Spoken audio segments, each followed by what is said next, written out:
Hello, all project management aspirants and my project management community. Today, I'm sharing the third video on monitoring, tracking, and controlling our project schedule. This is the part of lecture series Monitoring and Controlling. I'm your teacher, Mohammad 𝐂𝐎𝐍𝐍𝐄𝐓. Please like and subscribe all my videos and watch all the videos if you feel they are informative. Please share with all the people so all the people can benefit. My name is Mohammad Saud, as you all know, and this is my experience, a short experience. For any information regarding training, I've given the number and as well as the email ID. You can freely contact me and let me know your query.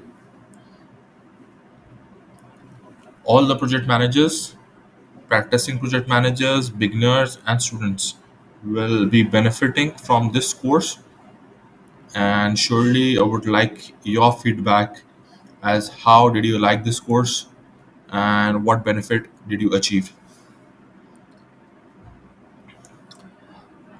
Today we will be learning three things from this lecture. Number one, how do we track the progress of our project schedule? Number two, why do we need a standard format for reporting project schedules? Number three, when do you use the project reporting tracker? Now the question is, how do we track the progress of our project schedule? The prime objective of project manager is to keep himself and the management updated regarding the project schedule, whether it's on time, delayed, or before time.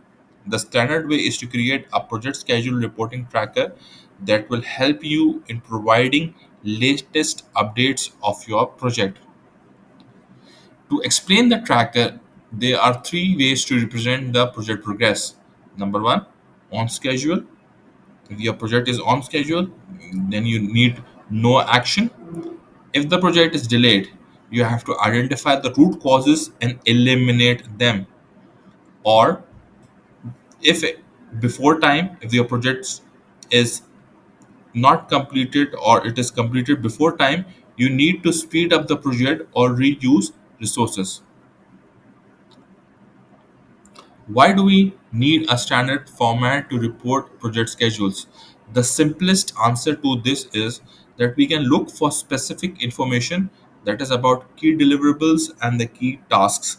Also, we want to make sure that the key information is not missed. When do you use the project scheduling reporting tracker?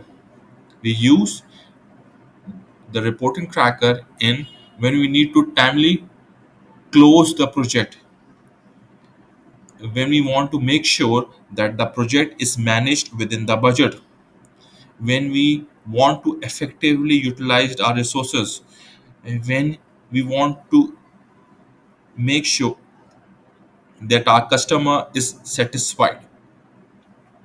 Thank you for watching all the videos, and I hope this video had surely add value in your knowledge, and I will continue to make some valuable content for you guys. Please like, subscribe, and share the video